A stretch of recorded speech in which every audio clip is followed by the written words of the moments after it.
And on today's Unbiased Hard Take. JB, it is victory week for the Packers and the Steelers this week, my friend, as you can tell by our apparel of choice here. So JB, we have all football to talk about today. So JB, me and you want to wrap up the Steelers and Packers week 2, the victories for both of us. And then we're going to do DoorDash week 3. And then, JB, we're going to talk about Purdue and Notre Dame. JB? Well, you heard our list. Let's get into it. Hello, everyone, and welcome to our podcast. This is JB. And I'm Chandler, and this is the Unbiased Hard Take. And on today's Unbiased Hard Take, JB, we have Packers and Steelers victories to celebrate, my friend. But before we do that, we're going to dive into the world of fantasy football, JB. For those that do not know, we do an Unbiased Hard Take Fantasy League where we will track with you guys all season long. Winner gets the free DoorDash t-shirts. Not DoorDash t-shirt. Wow, we're doing DoorDash competition. The winner, JB. Oh, DoorDash does sound nice. The winner of the Fantasy League gets a free Unbiased Hard Take t-shirt. There we go. We're doing the DoorDash competition later. So with that, JB, we both had rough weeks in the world of fantasy, my friend. Because as you can see, shout out for the people, my friend. It is up. Unfortunately, because I lost miserably, 116.4 to 203.1 to Swifty Nation 87, which is my wife's team, ironically. Then Bend It Like Beckham Jr. was 167.9, and then you, JB, were 160.2 at prime time. And then the third matchup was Butker's Trad Wife got their first win of the year at 218.7, so a great week for them. And the number one Colts fan still looking for that first dub, and they were 144.10. So, JB, that makes the standings, my friend. You have Swifty Nation 87. The Swifties not only are taking over the NFL, but the world of fantasy also, because they are the last undefeated team, my friend. Yep. And then you have a bunch of one-on-ones, and then, like we said, number one Colts fans still searching for that first win. So, a long way to go. What do you got on the fantasy perspective, JB? I thought I was going to win against Bennett like Beckham Jr., but Saquon did not do what I thought he was going to do, which we're going to get more into that more. But I feel like just my whole team just really didn't compete as well. Cooper Kupp, I think he left in the middle of the game as well. So that kind of hurt my team quite a bit. But other than that, I think there's a few bounce backs, but we'll get there. You know, I knew I was screwed after the Thursday night game when Buffalo ran the ball so well, which is a good thing in real football, but not for my fantasy team because I have Josh Allen. I mean, 21.1 fantasy points, not good. It's because they ran the ball so well. I mean, at no point was Miami truly a threat to come back. So there was really no need for Josh Allen to rack up all these yards and whatnot. He had a good game in real football, but not in fantasy. And then you got Tyreek Hill, who, one of the best receivers in the league, almost got in the end zone, just didn't quite punch it in, and then Tua got hurt. So, of course, that hurt his production as well. So I had a rough Thursday night, and I think that set myself up for failure. But congratulations to Swift Nation 87. You are the last person undefeated. So I guess the entire league's coming for you.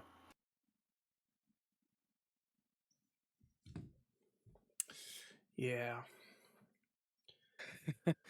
With that, JB, God, we can't even get. I know it. It's embarrassing. This week, though, JB, before we move on, I have Bend It Like Beckham Jr. I am 13-time world champion. Swifty Nation 87 plays number one Colts fan. So maybe number one Colts fan can kill two birds with one stone here. And then you have Butker's Trad Wife versus Primetime, which is JB. So keep tuned for more fantasy updates. Again, if you want to see more of that, go to our Facebook. Me and JB post content on that. Link will be in the description down below to our Facebook. With that, JB, we have Packers and Steelers victories to celebrate, my friend.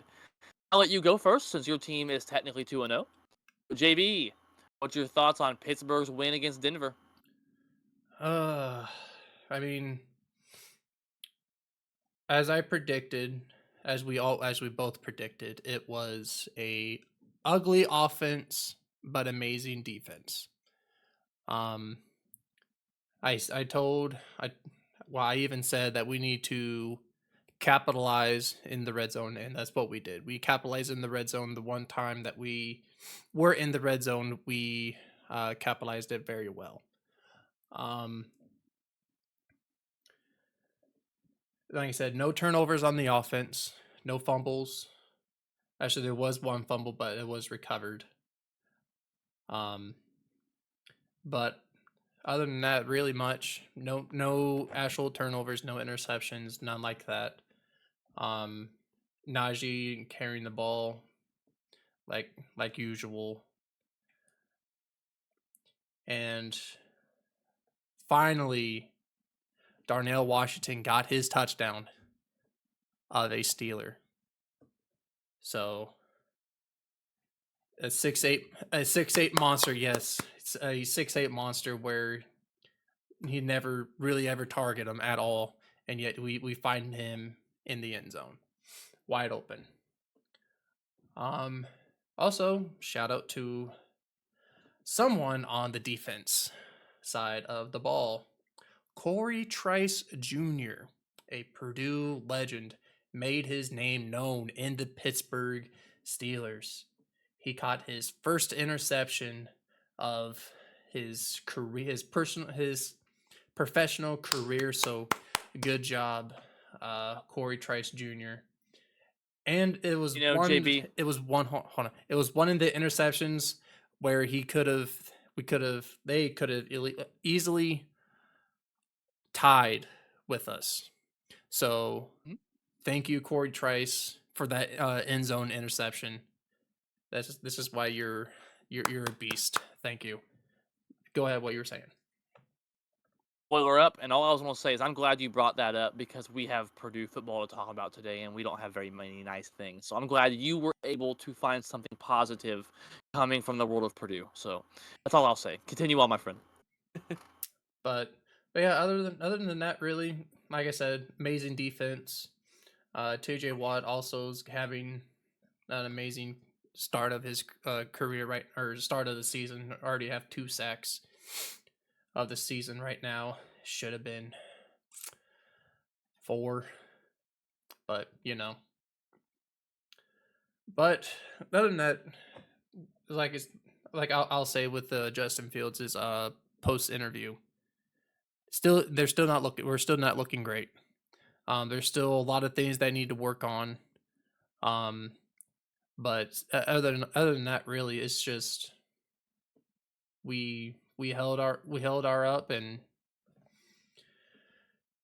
yeah, we just need to capitalize, and we need to actually move the ball down the field a lot sooner, a lot more times in our possessions, because we had a lot of opportunities on our offensive side to score, and we just could not get it through. It's just the small things, the penalties, the holdings on our big plays. That's what kills us. It's like we need to just, if we knock that down, it's an easy win for us. I think I still believe our offense is could be top tier, even though all the jokes aside against Justin Fields. But you know what? I think we got the last. I think we got the best bit of it all. So thank you, Chicago Bears, for giving us Justin Fields, where you completely failed Justin Fields, and we decided to put him underneath Coach Tomlin and this new offensive scheme. It's slowly working. It's like I said, it's not the best, but yeah, it's getting there. It's getting there. But that's all I got for You the know, Steelers. like I said in the preseason, I'll kind of give a little take on the Steelers. I'm glad they're starting hot early because their schedule gets very difficult later on. They have to play a lot of division teams, which that's the best division in football. Then they gotta play the Chiefs later on in the season. I'm looking at it here. Later on in the year, they play the Ravens, the Browns, Bengals, Browns, Eagles, Ravens, Chiefs, Bengals. So, like I said, they'll win some of those games, but it's very important for Pittsburgh to start out hot here. That'll help their chances down the line, especially with seeding. Hmm. And which I watched a little bit of the game yesterday, Eagles and Falcons, and I could say the Steelers could easily beat beat the Eagles. So I'm at this point I'm really not too worried about the Eagles. I thought they were going to be a huge threat. Nope. No pressure at all on Kirk Cousins. None. And I'm going to give a few good shout outs for the Steelers offensive line. Our center, Zach Frazier. He is a elite stud. Elite stud. I've watched a few or the week 2 of the rundowns. Man, that boy had pancakes after pancakes after pancakes. So far, he haven't allowed one sack. And also shout out to Jalen Warren for blocking the outside linebacker and putting him up in the air. So for that on that touchdown. So like I said, a lot of good things are happening in the Steelers. We're having an amazing defense. Everyone's saying it's like, oh, you guys are winning because of the defense and Chris Boswell. But you know what? How do we get down the field? Boswell can't kick a 90-yard field goal. No. We push down the field, and if we don't get it, guess what? We have the best kicker in the league. That says it right there. He has the most points scored, more than the New York Giants right now. That is sad. But yeah, Chris Boswell, I'll give him the best kicker in the league. I'll say that he's over Justin Tucker right now. So that's my take. I mean, it's definitely arguable. It is definitely arguable, especially in week 1. It's like he nailed those down the middle, straight his 50 plus yards down the middle. I think he could kick a 60-yarder if he wanted to, because those had plenty of room. So, And you know, JB, you aren't the only one to have a team celebrate this week because the Packers finally got our first win of the season. I was nervous because Malik Willis, and if there's a Willis, it's possible, JB, because we might have ourselves a new Matt Flynn here, JB, because Malik Willis, finally a stable organization, stable coaching staff, a decent offense. What do you do? 12 for 14, 122, 1 touchdown, 41 rushing yards, no turnovers of any kind. Home opener, JB, I said last week that 11 straight home openers for the Packers. We are now at 12 in a row. That is a league record right now. 12 consecutive home opening wins. We rock it different at Lambeau. That and Jeff Hafley. Oh, I am so happy to hear that name. 10 points. I predicted last week that we would rattle Anthony Richardson. He doesn't have a lot of NFL experience, and I was right. 3 interceptions, JB. The Colts turned the ball over all day long. Xavier McKinney was an outstanding addition for us in the secondary. It's made our secondary 10 times better. 10 points allowed. 1 touchdown. When was the last time the Packers scored 16 points and won? In a long time. it's been a while. And really, I'm looking here, Josh Jacobs, 151 yards. Yes, he did fumble close to the goal line. That was extremely annoying, especially for fantasy managers. We could have put the Colts away, but he literally fumbled inches away from the end zone. So, I mean, you got to clean that type of stuff up. But this man, like I said, 151 yards, 4.7 yards to carry. He's the reason we won. He carried the offense. And Braden Narvison, I love this new kicker. He's not the best in the world. 3 for 4, JB. I mean, his long was 46. He made his only extra point. Green Bay mainly scored field goals. I don't think Anders Carlson would have been able to put up the same performance as Narvison, and we would have lost because of it. So I think we've definitely upgraded kicker. Matt LaFleur flat out said in the post game, I shared it on our Facebook, his speech after in the locker room. It was all three phases. Daniel Whelan punted three times and had two of them inside the 20. The kickers were making their extra points. The defense played well. The offense managed the game. We ran the ball well. The line blocked. Malik Willis managed the game. It truly was a group effort for the Packers, and it needed to be. Packers got Tennessee on deck. If Jordan Love don't play, that's a revenge game for Malik Willis. I'm excited to see it, JB. First win of the year. We got to see our first Lambeau leap. That was Dontavian Wicks, who had the enjoyability of the first one of the season. So always good to see one of, in my opinion, the greatest celebration in the history of celebrations, the Lambeau leap. So just love to see it. Glad to see a Packers home game and to feel that Packers win, baby. Feels good. Definitely feels good. That is for sure, JB. With that, my friend, we have DoorDash to predict, JB, and it's still a close race. Got the scores up there, my friend. Yep. All right, because as you can see, me and JB both were 8-8 last week. We split. I was right about the Packers, and he was wrong about the Colts, and I was wrong about the Lions, and he was right about the Buccaneers. So we split down the line, 8-8 for the season. JB is still 16-16, and I am 19-13. So over 400 games left to predict. A long way to go, my friend. With that, with the 408th game left to predict, JB, who do you got? Thursday Night Football. The New England Patriots at the New York Jets. Aaron Rodgers time. Oh man.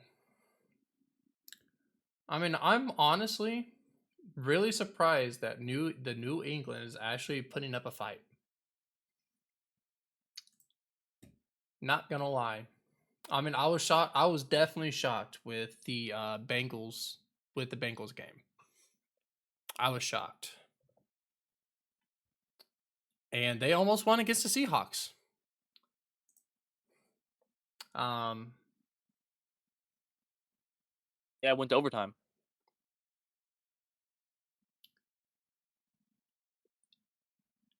and I'm gonna say probably with the New York Giants. They honestly should have basically, I want to say destroyed them, but they should have done a lot more damage than 24 points. Jets. Yeah. I mean, Will Levis looked like a carnival. I mean, he's full of surprises. Let me tell you. I mean, Aaron Rodgers, he did his part in that game. 2 touchdowns thrown, but only 176 yards, only 18 for 30. And the run game really wasn't there. I mean, I don't know, that the offense is looking a little clunky. And by the way the New England Patriots played, I don't know. I'm going with New England on this one. I'm going New England over the New York Giants. Jets. The New York Jets. Giants, Jets. It's the same thing. It's a New York team. And they literally play in the same stadium, so I mean. But I mean, the New England surprised me. The New England has been surprising me already, and it's already week 3. And yeah, I just think that the New York Jets looked very clunky against the Titans. Out of all teams, the Titans. I mean, so yeah, give me New England. JB, we're already starting off on a different note because I'm going the Jets here. I do agree with you, though. The Patriots have been a slight surprise.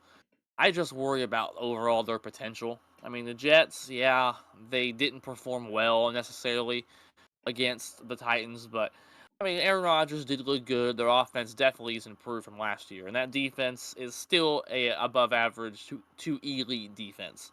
So I don't think ultimately in the long run, I think New England might come out and take a quick lead. I don't think in the long run the Patriots are built to be able to withstand the Jets. They do have Brees Hall, they do have Garrett Wilson, they do have Aaron Rodgers. So they have talent on the offense. I think the offense will eventually get it going enough to beat the Patriots.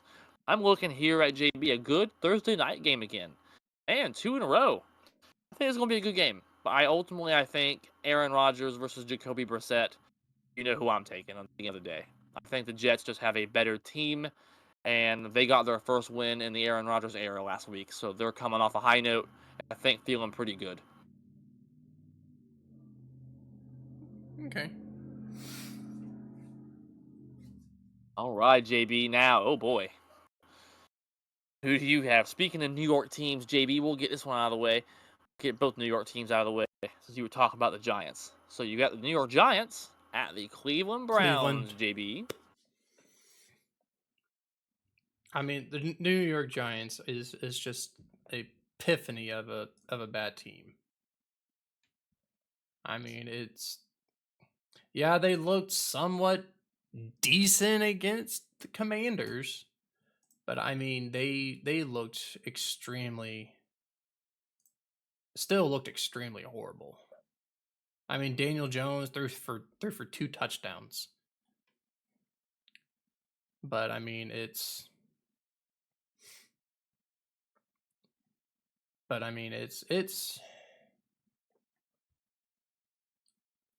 don't know. They still look bad. The defense still looks horrible. I mean, I'm looking over here. They did sack Jaden Daniels 5 times. But I mean, they really did not. The offense did not even score a touchdown. Nobody scored a touchdown for the Commanders, JB, on any side of the ball. All 3 Nope. sides. It was all field goals. And yet, all field goals, and they had. Wow. I'm just still. In awe of how bad the Giants are. Yep. I mean, I'm looking at it. They had 3 touchdowns, 1 rushing, and 2 passing, and yet they still lost. I wonder why. Oh, because they probably. Hold on. Let me double check here.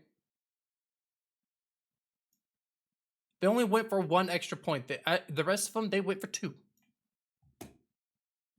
This is why you take extra points, kids.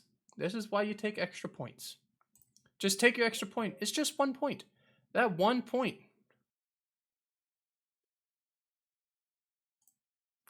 Those 1 points will guarantee your victory, and they should have won, but nope. But I do believe Cleveland is going to outplay the Titans. Not the Titans. Dang it! I'm looking at their logo. The Giants. So give me the Cleveland. You know, JB, Cleveland surprised me last week. I mean, yeah, the score's 18-13, but that Cleveland defense is a very scary defense. It's a top defense in the league. Pittsburgh's is better, but Cleveland, I mean, they're a very scary defense. 13 points allowed for Trevor Lawrence, no touchdowns for Trevor Lawrence. Wow, JB. Wow. Myles Garrett with a sack again, the reigning defensive player of the year, 3 tackles for him. Deshaun Watson, I had to say it. I wanted to see how long it would take for you to roll your eyes. Deshaun It didn't Watson, take I mean, long. 22 for 34, 186, and he ran a touchdown in. So a better game from Deshaun Watson, I would say. Definitely not playing up to his money's worth. But I mean, a better game. Cleveland in there, 1-1, reminding us why they're a playoff team from last year. So I guess we shouldn't be too surprised. But you're right. Cleveland's going to wipe the floor with the Giants. Cleveland has a good roster. That division is going to come to the last few weeks of the season. That's how good all 4 of these teams are, including Cleveland. Now, Giants are just a flat mess. This is going to be very quickly. How do you not allow a single touchdown? You score 3 touchdowns. You don't allow a single touchdown, and you lose. Only the Giants or the Panthers could figure that out, and they're really, Panthers. I would say the Breaking Giants and Panthers. news. We'll get into that later, but the Giants and Panthers, JB, truly through the first 2 weeks of the season are really the only 2 teams that truly look inept. They look like they have no clue what they're doing. The rest of the 30 teams have at least shown some promise. But the Giants and the freaking Panthers, god dang. That's bad. So yeah, give me the Browns. With that, JB, we have a good game finally, because this is a hard one. The Philadelphia Eagles at the New Orleans Saints. Saints have been All the drives that Derek Carr has had, they have been touchdowns. Literally. All drives of Derek Carr. All offensive drives for the Saints has been touchdowns. And by the way, with the how Philadelphia played yesterday, today's Tuesday. Yeah, today's Tuesday. By the way, the way that they played yesterday was sickening. Literally sickening. Like, how do you not get any pressure against a? I want to say he's washed up because they brought him, or Kirk Cousins brought them back to a win, but a just coming off of a injury, Kirk Cousins, and you don't pressure him at all. And I seen some that game winning drive that they had. They literally had 2 other defensive linemen on the ground, and at that point they just had 2 more rushers, and there was only had 2 linemen was sitting on top of them. yeah. They ran a So prevent defense for some reason, because what are you preventing? A preventing to lose. a prevent defense is a defense you run when you know they're going to run a Hail Mary. You know what I mean? When there's 2 seconds left and you know they have to throw a bomb. That's what you use a prevent defense for. You don't run it on first down from the freaking 20. I don't know. But Derek Carr and the Saints. Alvin Kamara looked like his old self. He did. Oh yeah. He did. I'm picking the Saints for this game. I am picking the Saints, even though I think it's going to be a gun. It's going to be a shootout offensively. I mean, the Saints defense is looking somewhat decent, but I mean I do believe it's well, actually it's not going to be as much because AJ Brown's out. So he's out on injury. I think he's going to be out for a few weeks. So I don't think it's going to be much of a shootout anymore. So give me New Orleans Saints on this game, starting out 3-0. Shocking. You know, I initially had the Saints. I did. I was going to make the same mistake I've made many times. I was going to bet on Derek Carr. And I'm not going to do that again. I actually am picking Philly. I watched the entire Monday night game. I watched the Peyton and Eli broadcast because they actually know football. I can't listen to the main. It's horrifically bad. Anyway, so I'm watching the game, and Eagles would have won that game. We'd be having a different conversation had Saquon just caught the ball. He owned up to it. He had a good game. He did. He was a leader. He owned up to it. They would have won the game. They didn't. Ultimately, Kirk Cousins did what he needed to do, but Philadelphia played a good game. I'm not buying into us. Yeah, the Saints have put 40 up. Both games, JB, over 40 burgers. Mm-hmm. The Panthers, I'm impressed against the Cowboys defense. I am. The fact they put that up against Trayvon Diggs and them boys, that's impressive. But Derek Micah Carr Parsons has a game changer. Oh no! Get out of here. Next. you said that before. And I mean 44 points, JB. I mean, you're not wrong. Nope. I mean, but Derek Carr is the very definition of inconsistent. I am on record on this podcast before saying the Falcons win that division and the Saints do not. I'm still going to say that the Saints seem to always flail when it matters most. They'll really play well right now, and then in a month or two they'll be playing mid, and then in 2 months they'll be playing like crap. And that's what I'm going to say is going to happen. I just think Philadelphia is a better team. Saquon's going back. He isn't going to do that again. Jalen Hurts played a good game. They still have Devontae Smith. There's still plenty of firepower in Philly. I think the Eagles are going to win. JB, we already have a lot of different ones, my friend. I know. And with that, here's another one you kind of got to sit and wonder about at this point. Because you have JB, the Houston Texans, coming off another win, barely, against the Bears, which was weird, at the Minnesota Vikings, who are 2-0, JB. Oh, excuse me. Nice. That was a 4, though. You ever had this? Have you ever had this before? I'll put it up a little closer. No copyright. No copyright. Oh No, no! yes, I have actually. It won't be copyright. But no, this is really good. It's so good. If you guys haven't tried Root beer? it, go to your store, see if they have it. It's really good. Not paid. No, not paid. Anyways, Beer? yes, it is root beer. They do have other flavors too. Well, Made with honey. Root beer. I'm drinking me. It made with honey too. So yeah, if you find one, go and grab one. It's really good. Anyways, Houston and Minnesota. From JB. This one's gonna be a pretty tough one. They struggled against the Bears.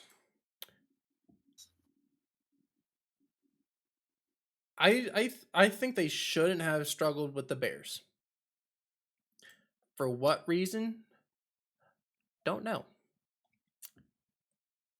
But like once again, I think the Bears defense is actually somewhat pretty decent. Oh, it is. They got some players, JB. They got some players. But I mean, CJ Stroud did absolutely amazing. He went 23 for 36 for 260 yards and 1 touchdown. No turnovers. But Cam Akers did fumble the ball and lost it. So, and then this is probably where I think they really struggled. Where they struggled, they did really good in week 1 and they struggled in week 2. Was the rushing. Their rushing was horrible. Oh yeah, my fantasy team failed every bit of it. Yep. And I mean, neither did Chicago's rushing either. I mean, they're still non-existent. Oh, well, I mean, the whole entire offense is non-existent because I mean, look at the quarterback. I mean, hey, he had more yards than week 1. Guess what? Hey, here's 2 interceptions. I got one for you. Here was today's sports fact of the day. If you have not checked that out again for the 3rd time today, that will be in the link in the description down below for Facebook. The Packers have 2 quarterbacks on their roster with more touchdowns than the Bears with Caleb Williams. And the Packers also have 2 quarterbacks with less interceptions.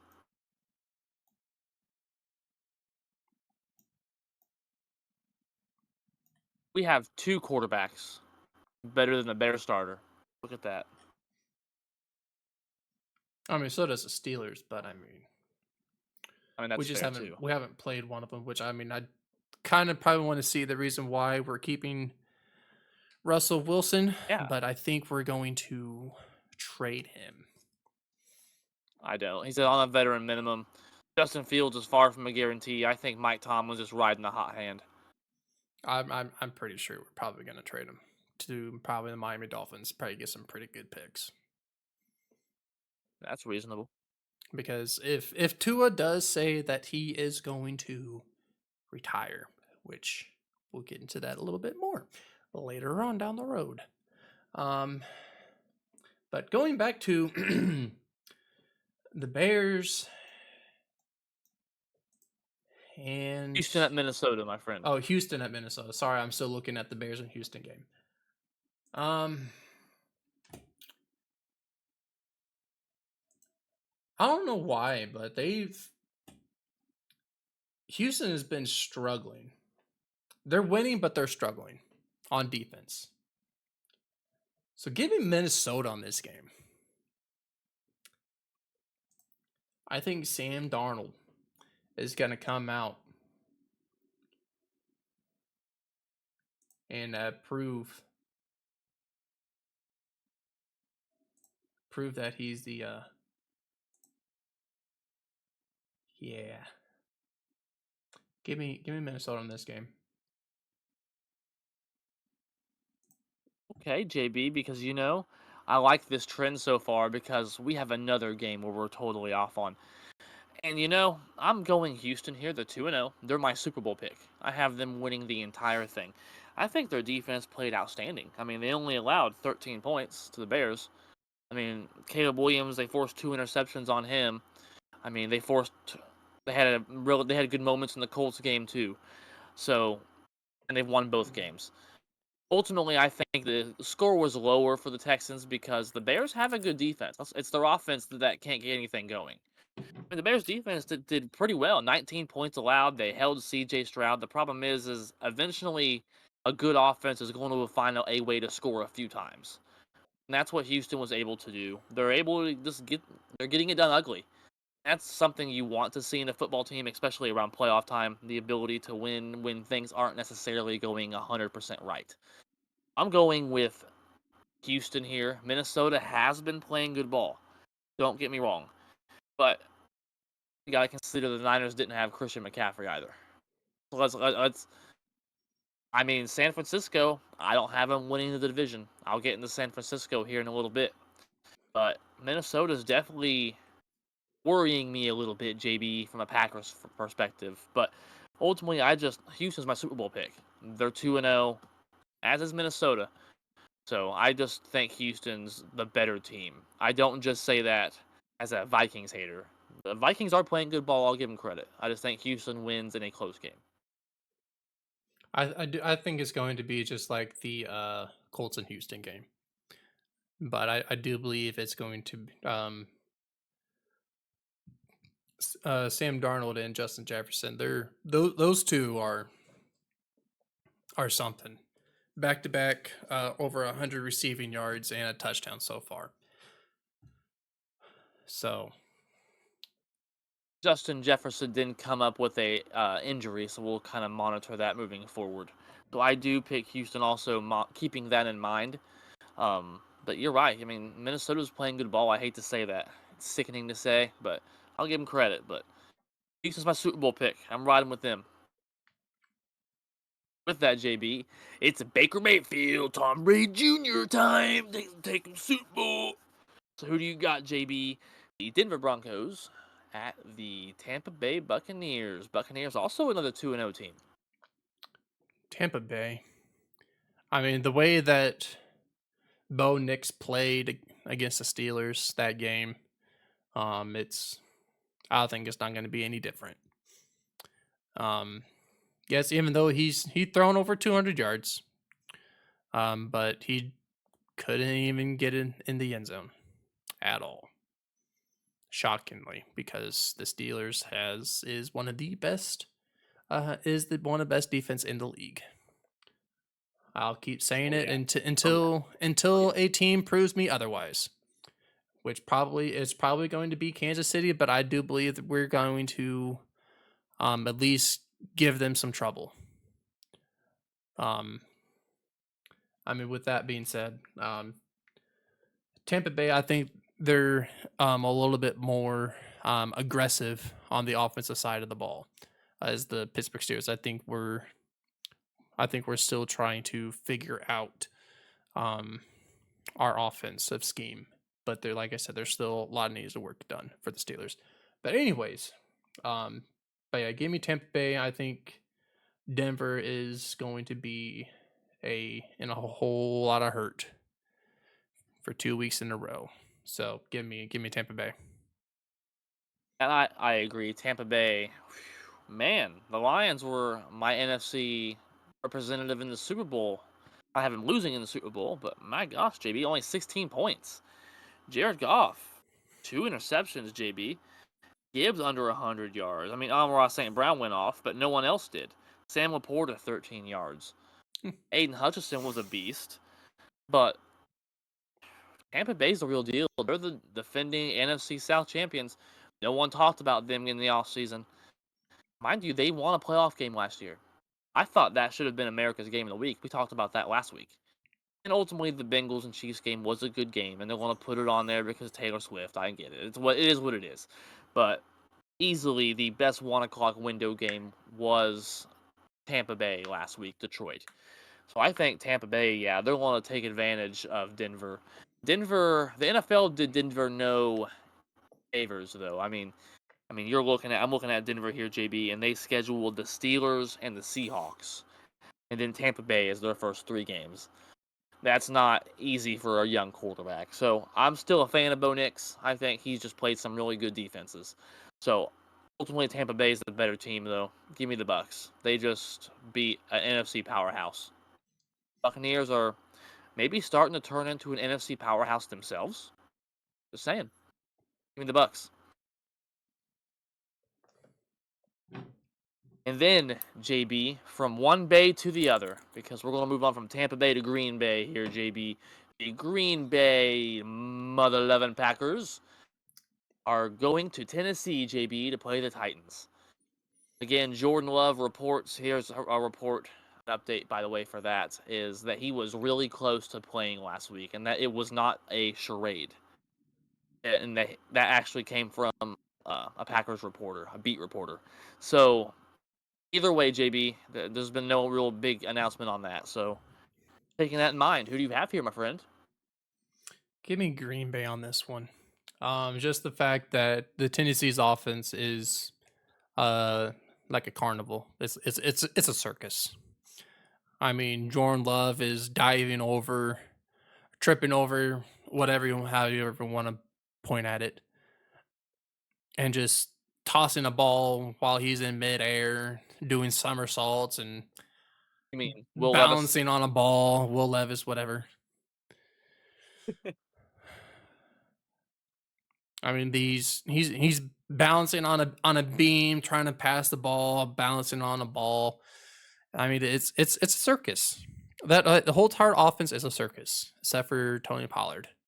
He's probably the only non-circus person there. I think he's just there for the show, and it's sad to look at that he's a part of that circus. But yeah, give me Green Bay. The way that they played last week. Excuse me. They played very very well against the Colts. Three interceptions, of which I really did not see Anthony Richardson even doing. Like I said, he had a lot better.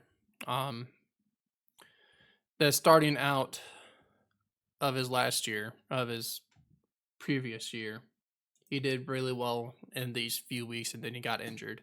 So I was hoping that it would at least transition into this year, but it did not do justice. But yeah, give me Green Bay on this one. I think their defense is going to plow the Tennessee's offense right through the mud. Oh, yes. I 100% agree with you, JB. I was a minority. I watched a little bit of NFL Network predicting the Packers Colts game, as they do many games, and not a single person picked the Packers. Not a lot of people did. I was a little nervous for Malik Willis, but ultimately I had enough faith in our roster. I watch a lot of Packers film, as you do a lot of Steelers film. We have a very talented defense. This isn't your Packers defense of the past, I don't think. This isn't Joe Barry's defense anymore. Jeff Hafley, JB, multiple turnovers forced both weeks. Once against Jalen Hurts. And Anthony Richardson and Jonathan Taylor. Jonathan Taylor was the league leader in rusher a couple years ago. Michael Pittman's an 1,000-yard receiver, JB. Anthony Richardson was a first-round pick, next best thing, one of the best mobile quarterbacks in the league, made Houston's defense kind of look mid at times. And he went out there and crapped the bed against that Packers D. I think this Packers defense might be better than the offense is, especially if Jordan Love doesn't play. And even if Love doesn't play, I'm picking the Packers. Josh Jacobs showing why we gave him all that money. That line blocked amazing for him. Malik Willis, he looked great. I can't believe I'm saying that. He threw the ball 12 for 14. Very efficient. One touchdown. Wasn't super impressive, but he did what he needed to do. He managed the And game. for only being... He managed the game. And for only being there 3 weeks, wow. Matt LaFleur, Coach LaFleur, gave him the game ball for only being there 3 weeks and able to do that, and he deserves it. Let's hope Put that, that performance... hopefully that game ball wasn't the puke ball. Josh Myers, yes. You gotta give Josh Myers, our center. Josh Myers, our center, some love there. You gotta play through some pain. He loves football. It's obvious. So I think we're both going Green Bay here, JB. I don't think Love plays. I think this is a revenge game for Malik Willis. He knows the Titans well. They gave up on him. I think he has some personal feelings towards that. Give me the Pack here. Ah, JB, here's our home state. JB, who do you got here? The Chicago Bears. Not too far of a travel for them, so they're going to Indianapolis to face the Colts, JB. Who do you got in this one?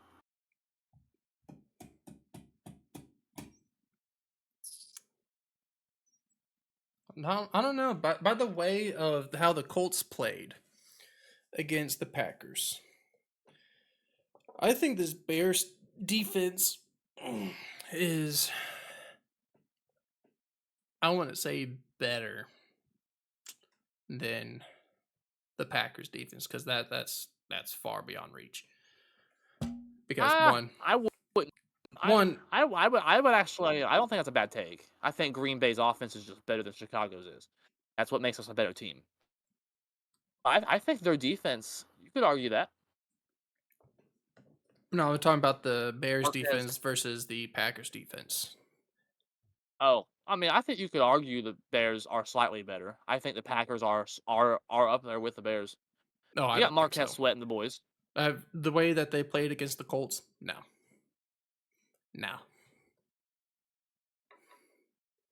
not even close.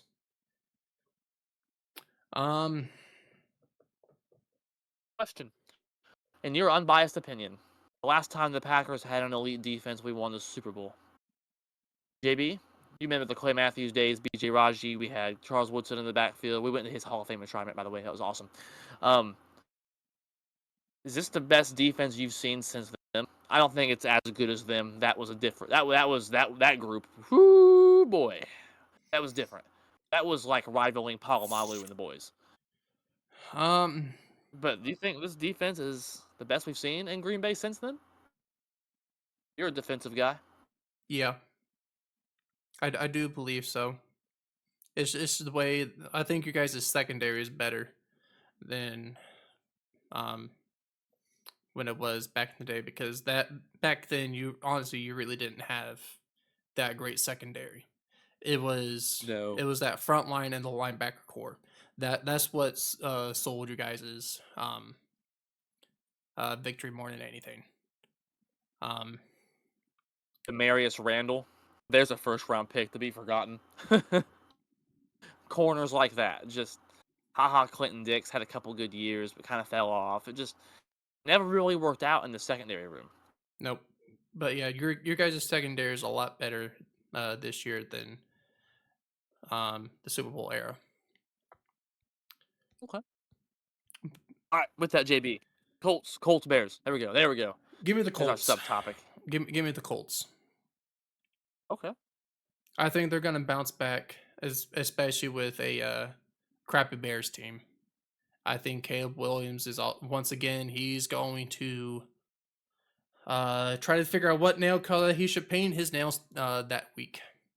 I think that's all he's worried about. I don't think he's not going to look at film. Um, even though he got, I think he said he got pressured 38 out of 40.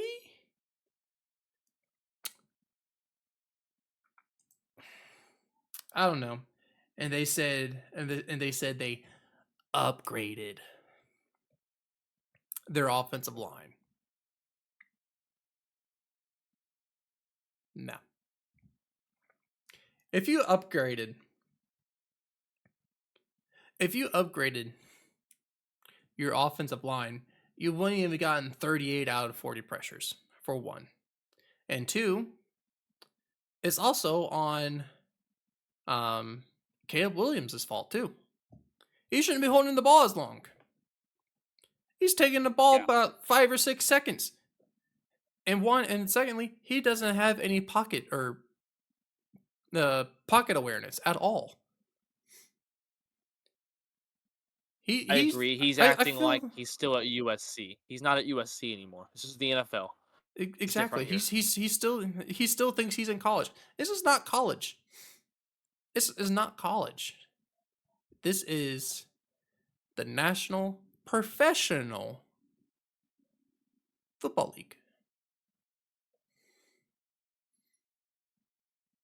It's literally it's it's like what Bill Belichick said. It's like he doesn't care if you plays North Central University or Tech or whatever college it is.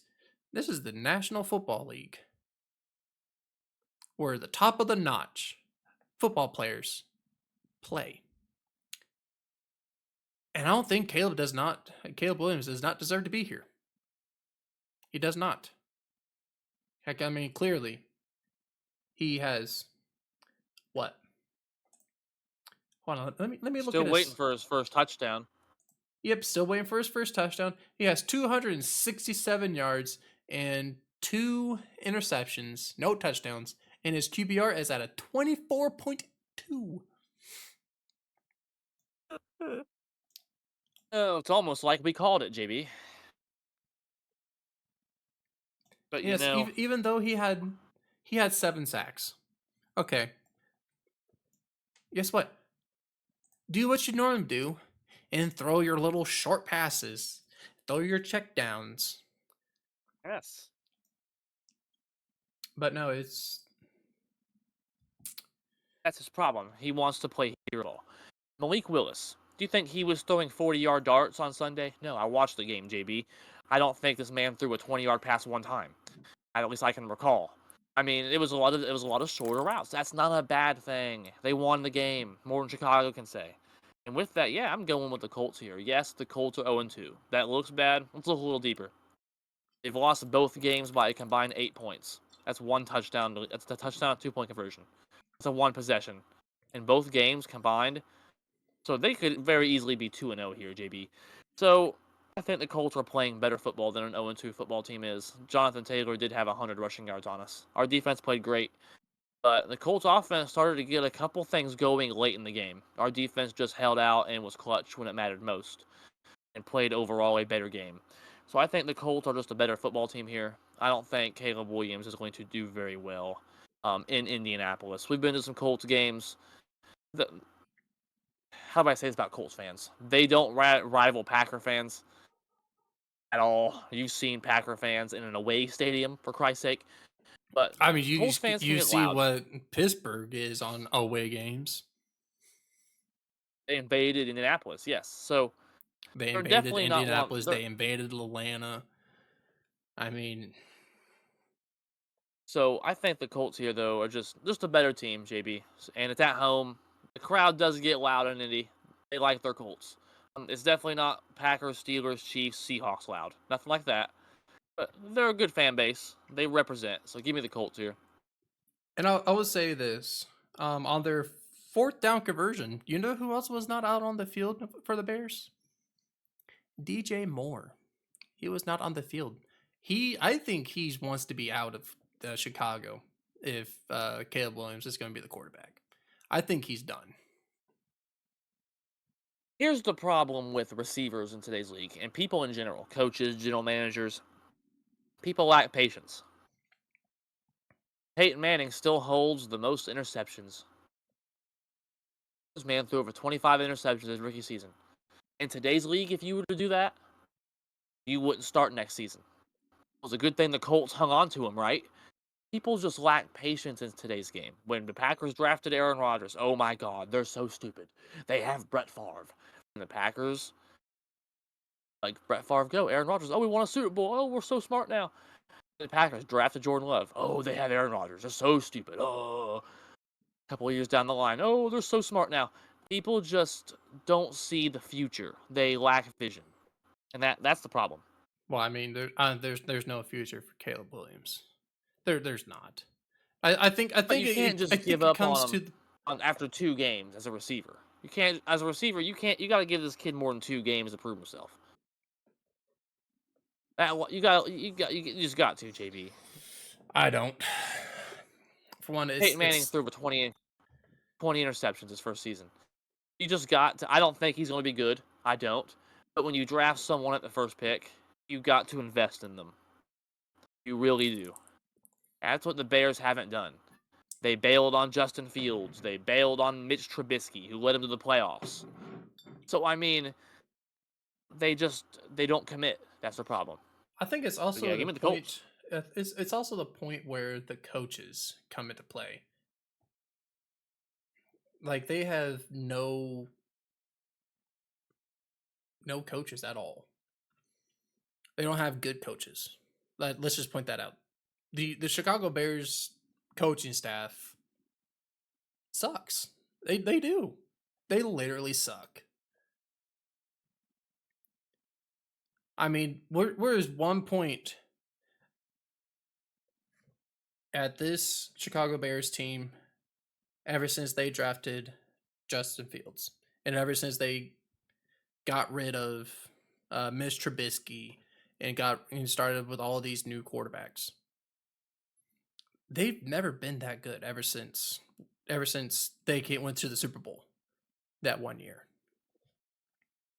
And they almost went with the Jay Cutler team. They made it all the way to the NFC title game against the Packers. Remember that, and the Packers ended up winning. So they've been good. That was probably the last time they were really a contender, Mm-hmm. honestly, and that's been over 10 years. You know, it's sad, and I hope Chicago gets better. I'll say that. Here's why: football is more interesting when the Packers and Bears have a interesting rivalry. Yes, it's funny that the Bears lose to the Packers every time. I hope they do forever. But I remember it was a lot of fun watching the Aaron Rodgers, Brian Urlacher's, those type of battles. The old Mm-hmm. Brett Favre versus the Bears teams. Those teams. It was more of a competitive rivalry back then. So hopefully it can get back to that point one day. It's better for football. Speaking of good for football, JB, your team is on deck, my friend, because this one you gotta maybe sit and think about here. You got two 2-0 teams. The LA Chargers travel to Pittsburgh, my friend, and face your Steelers at Heinz Field. No, I'm not calling it whatever the fuck they call it now. That's my one curse word I'm allowed. It'll always be Heinz Field. Don't even try to correct it. People in the comments down below. I don't want to hear it. Oh man. Um, Justin Herbert had a good game, 130 yards, um, with 2 touchdowns and 1 interception. But the one game this was against Carolina. No, it's no shocker, right? It's no shocker that it's Carolina out of all teams. Um, but their running game was actually pretty well against Carolina. And let me go back to when they won against the Raiders.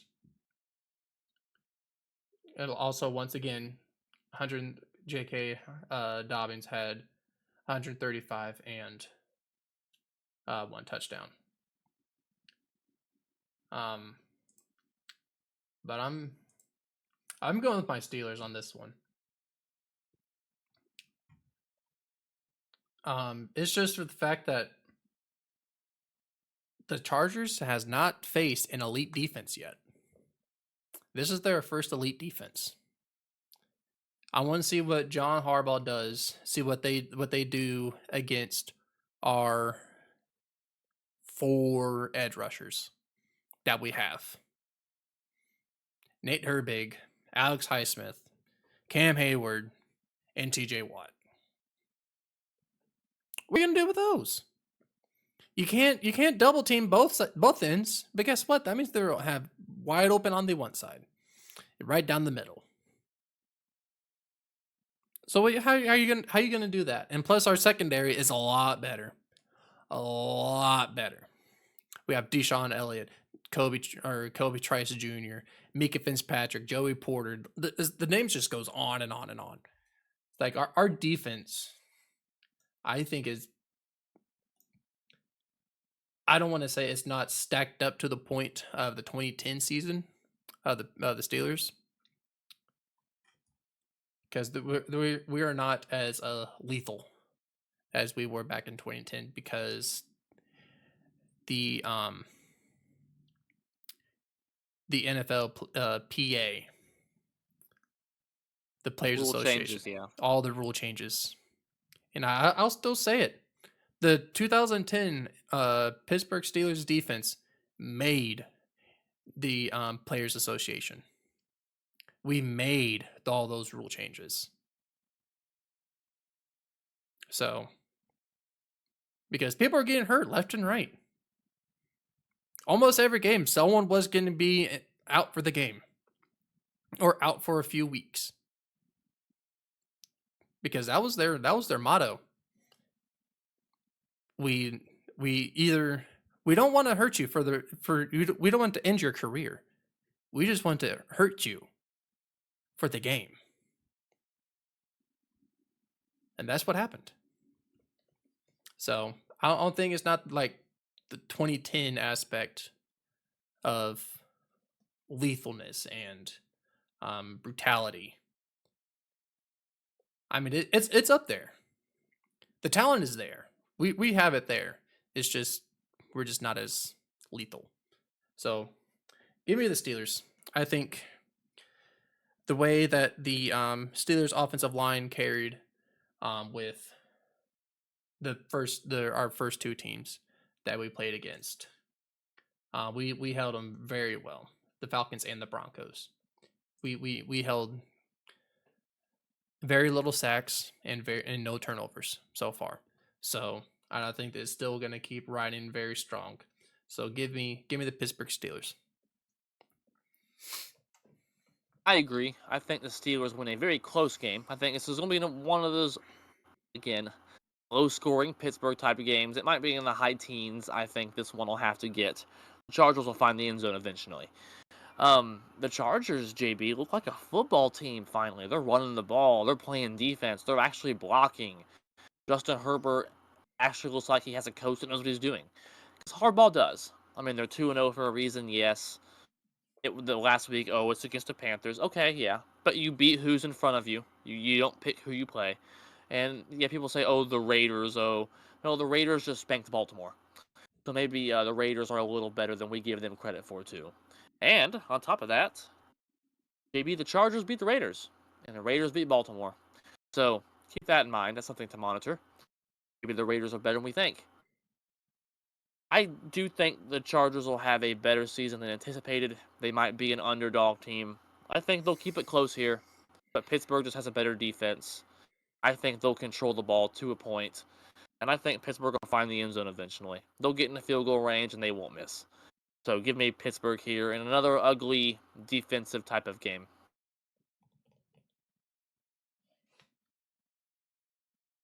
Yes, JB. Here's a team I might be bailing on here soon. The Miami Dolphins, JB, at the Seattle Seahawks. Who do you have here, my friend? I'm going to pick the Seattle Seahawks. And here's why. Tua should retire. He has 5 concussions right now. And maybe if one of them gets as bad or gets bad, he's gonna die. He's legitly going to die on the football field, and he's not gonna come back.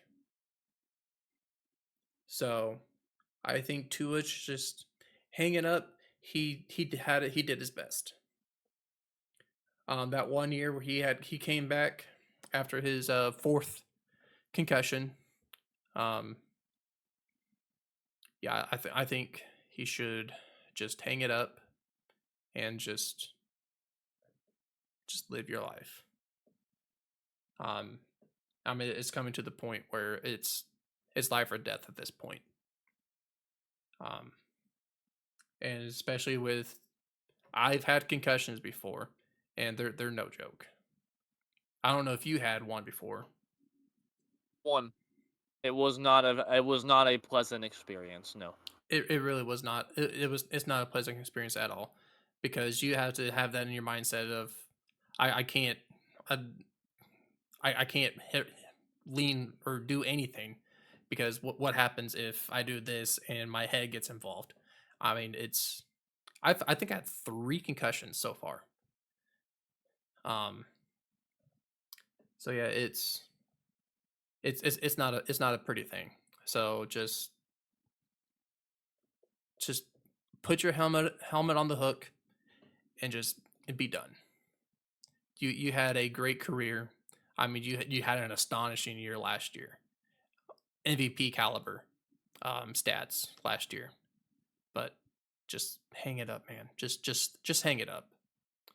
Um, and with that being said, and here's the reason why I think the Miami Dolphins should call up the Pittsburgh Steelers, either to get a player and picks, or a whole bunch of picks for Russell Wilson. And yes, even though he's on a minimum contract, so that guess what? That's $1 million less, or that's $1 million more in our cap space right now. He's still getting paid from Denver, anyways. So if we just trade him on, I mean we're having on the hot hand now. Um, but who knows? We might not trade him, and we might decide to. Yeah, we'll see how Russell Wilson plays this week. Because I think his injury is looking a lot better, but we'll see what happens. Um, but but yeah, Seattle has been playing really good ball lately. Um, but yeah, they went into overtime with the Patriots, and they won by 6 against the Broncos. So they know how to put up points on the board. Um, and especially with a Miami defense that's I want to say it's not so good this year. I mean the Bills out of all teams they had which I would have thought that there's no good receivers for Josh Allen, but yet he somehow got them all involved, and I mean there's really much to say. So I mean, yeah, I agree with. give me the Seahawks. Yeah, I agree with you, JB. I mean, Miami, I had them winning the division, and I would still say that if Tua were playing. He did announce recently that he does not plan to retire. He's going to meet with doctors, but he's been placed on IR. That means he doesn't play at least the next 4 games. I think it'll be much longer than that if we truly see him at all the rest of the season. Excuse me. So if you're going to go with Skylar Thompson as your quarterback, that hurts my fantasy team dramatically because I have Tyreek Hill. That's going to kill Miami's explosiveness. Their defense isn't going to be powerful enough to lead into the playoffs. I'll see. I'm not going to bail on them yet, but I think Seattle wins here. I think Seattle, I believe, yeah, yes, they were a winning team last year, JB, and made the playoffs the year before that. So they've been good the last couple of years. I mean, a winning team both years. They just missed on the playoffs last year because of a tiebreaker with Green Bay. So Seattle surprises some people, JB. Give me the Seahawks here. Skylar Thompson or whoever Miami starts isn't going to be good enough to beat um Seahawks. Ah, yes. Speaking of a team probably not capable of beating anybody, Who do you have here, JB? The Carolina Panthers at the Vegas Raiders. Still sounds weird. I don't like Vegas Raiders. It's weird. And here's where I said, breaking news! Bryce Young is now getting benched, and Andy Dalton is named the starter for week 3. Is this a long time coming, or they should have done this a long time ago? Before I decided to pick my pick, but we already know how I'm gonna pick. But what do you think? Is this a long time coming, or they should have done did they should have done this a long time ago? This isn't a long time coming. I don't think Bryce Young's the problem necessarily. He definitely has played like crap, but it's obvious the Panthers are the problem. Baker Mayfield, he looks like garbage there too. We thought it was over. I look at him, JB. He's looking like an MVP candidate. Sam Darnold Looks like garbage. He was done. Garbage. He sucks. So look, now he's 2-0 and looking really good for the Vikings right now, JB. Mm-hmm. At some point, you got to look at the organization and go, "You're the problem." I am not picking the Panthers. No, and I think the NFL went to all the teams that is playing Carolina. It's like, at least let them score something, because this is looking very atrocious. Like, it's a really big dumpster fire for Carolina. They win a game this year, JB? No. I think this Carolina team, I think it's worse than the Lions. Here's the good news, JB. November 10th at 9:30 a.m. is an international game that the NFL has decided to send overseas. And it is the Giants at the Panthers. So somebody will win. Not the other countries. They're not winning. Oh, the toilet bowl. International. We're going to It's toilet bowl. We're going international. It's the international toilet bowl game. Oh God, I can't wait to remember NFL Europe, how in the old Madden games you could play as NFL Europe teams. Like you had the Sea Dragons, remember them, and you had the Amsterdam Admirals, and yeah, it kind of reminds me of that. The NFL's going European. Cha-cha-cha. So with all seriousness, JB, I'm not picking the Panthers to win a darn game. They just killed this kid's confidence for what? Andy Dalton? Great. He'll fix all your problems. It's not a quarterback problem, it's a Panther problem, JB. I think it's a Panther problem. Like you said, Give me the Raiders. It's an organization problem. I think there's at a point where Roger Goodell should put his foot down and get rid of all this, or everybody, or just do something with that organization. He's the problem. Or just force the sell, or the owner, whoever the owner is, force him to sell the organization and just start fresh. Literally start fresh for that organization, because the coaching staff are horrible. The head offices are horrible. The owner is horrible. I feel like the owner's not doing nothing for that organization. No, he goes in the restaurants and berates employees and throws drinks on fans, remember? Yeah. Those fines he got, that's what he's doing. There were reports that he actually was intervening in the draft process during the C.J. Stroud Bryce Young. The general manager and coach wanted to take C.J. Stroud, but he said no. He needs to stay out of the front office. Let the coaches and let the general managers and the scouts do their job. You might give your opinion, yeah, but let them do their job. Mm-hmm. He's the problem. Carolina was in a Super Bowl as of within the last 15 years, JB.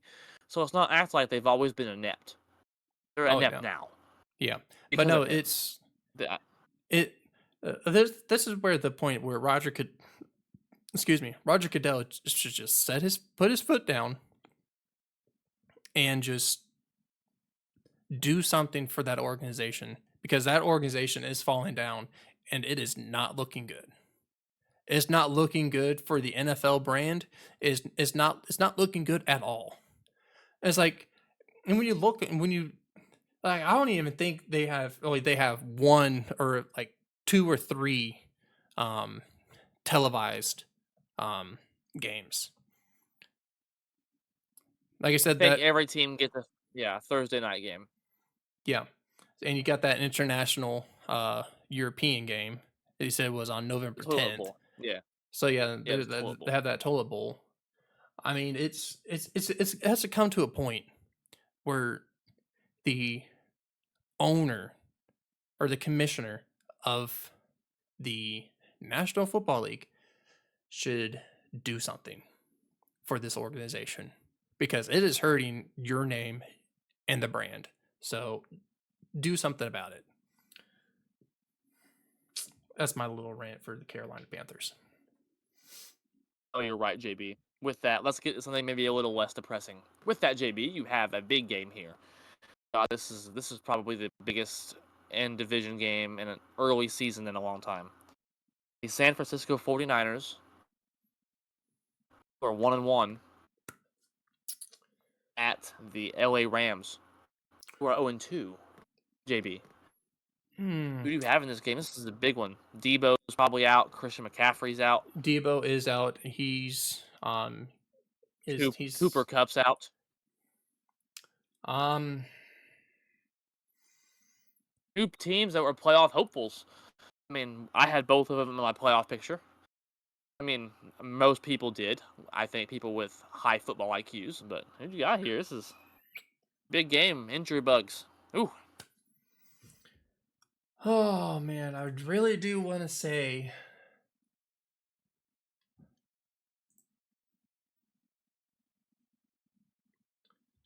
the Rams are going to get their first win. But I don't think so.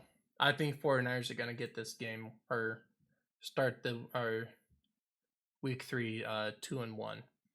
Just the Rams just looked horrible against Arizona. They looked atrocious. Like literally. I mean, Cardinals was doing everything right on offense. I mean, Kyler Murray was doing Kyler Murray things. I mean, he thrown what?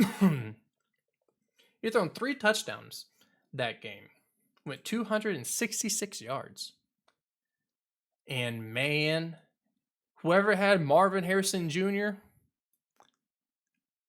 should have started him. 4 catches, 130 yards, and 2 touchdowns. And then who had James? If you had James Conner on your fantasy team, and you should have started him as well, because he had 122 yards and 1 touchdown. And I mean, also Kyler Murray also as well. I mean, you should have had him as well. I mean, you should have had those 3, and not with the fact that, well, I mean, defense really recovered a fumble. I mean, had 1 turnover. Defense really didn't do as much.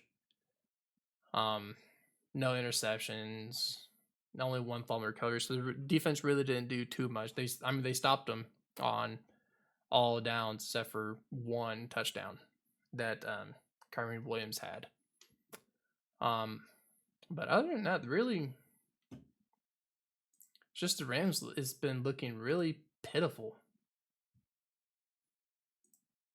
Like pitiful.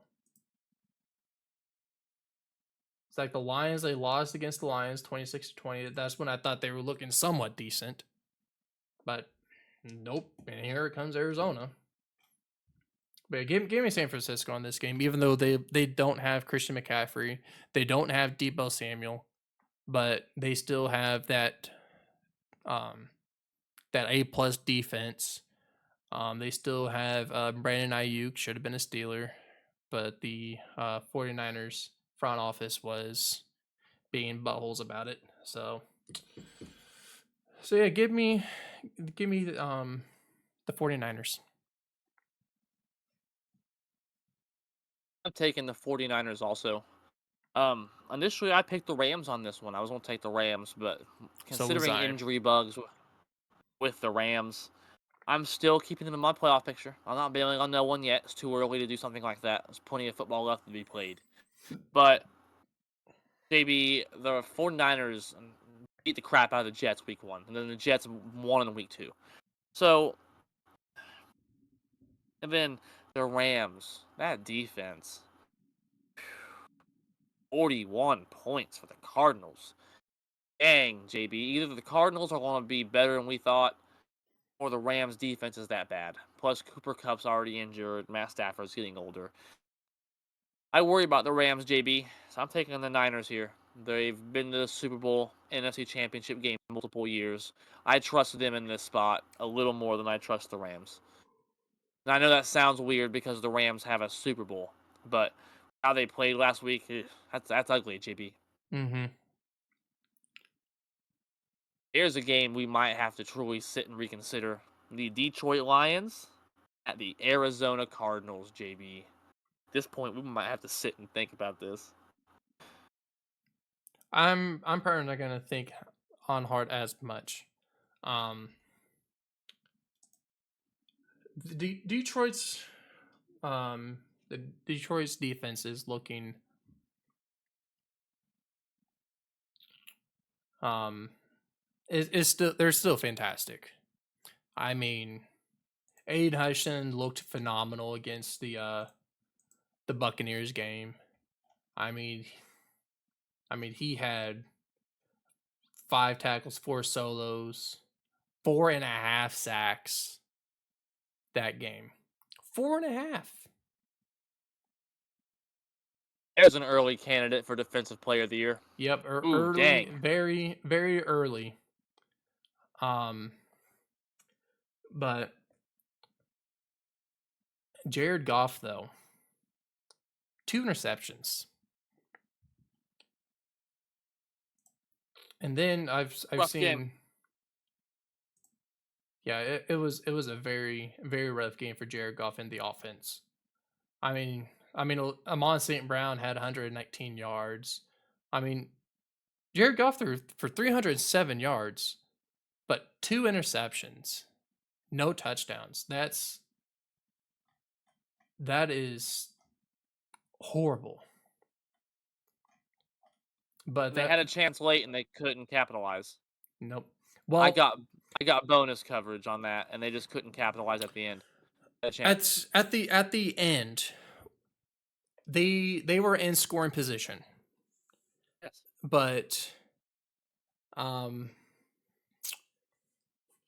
oh, man, I just think Detroit's coach Dan Campbell, he said this loss was on him during the post conference. This loss was on him. He said he screwed up. He had more people on the field as what he should have done. Um, but yeah, he said this loss was on him. They should have. I think it was fourth down. They were in right in the end zone. I think it was in 5 yards. I do believe if I'm seeing the clip correctly. Um, and they had a chance to punch it in, and I think he tried to put the field goal unit on, and it cost him. I don't think they didn't even have any timeouts either, so they had to do a delay a game. I do believe. I think that's how that went down at the end of the game. I think. I don't know if you have more knowledge on that than I do. I got a little bit of bonus coverage on it with NFL Red Zone, but I did not watch the entire end. I know they had the ball at the end, and they had a chance to do something with it, and they were not able to capitalize. Unfortunately for them, they were definitely within striking distance. Yep, I watched the that's entirety of. when I think that's when Dan Campbell was trying to put the field goal unit on the field, and didn't have any timeouts left, and he had to do a either delay game or something. But it ruined. But they said the loss is on him. They should have won against Tampa Bay. They should have done it because Baker Mayfield really didn't do that good of a game either.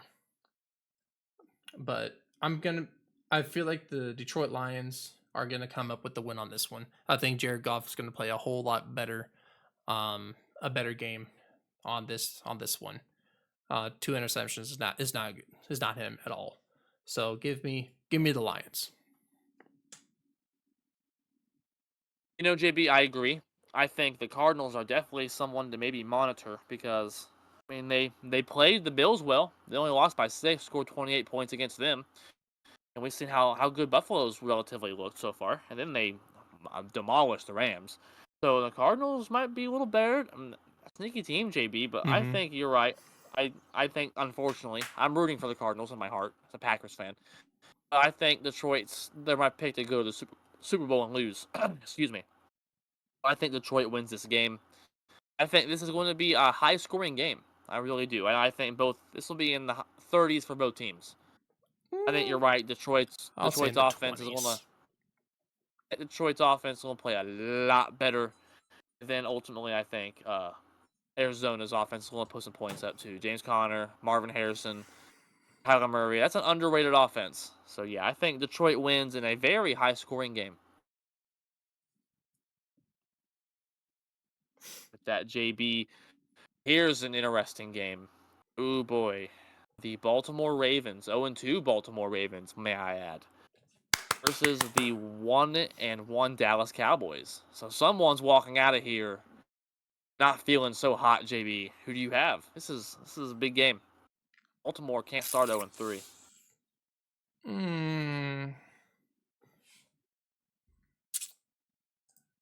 Once again,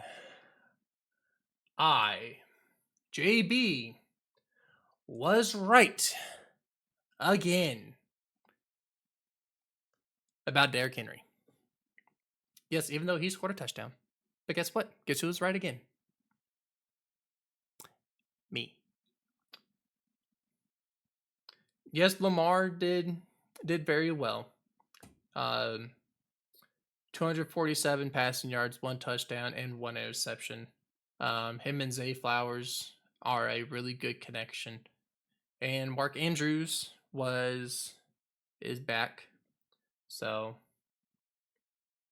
but the Ravens could not hold Devontae Adams at all. No. And I Very was very few can. Very few can. and I was hoping. I was honestly very hoping if the Raiders was 0-2. Went 0-2. I think Devontae Adams was going to demand a trade. And the very few people that can actually pay for Devontae Adams is one of them is the Pittsburgh Steelers.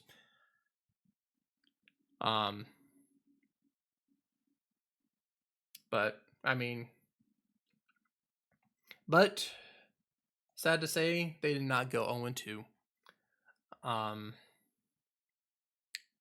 But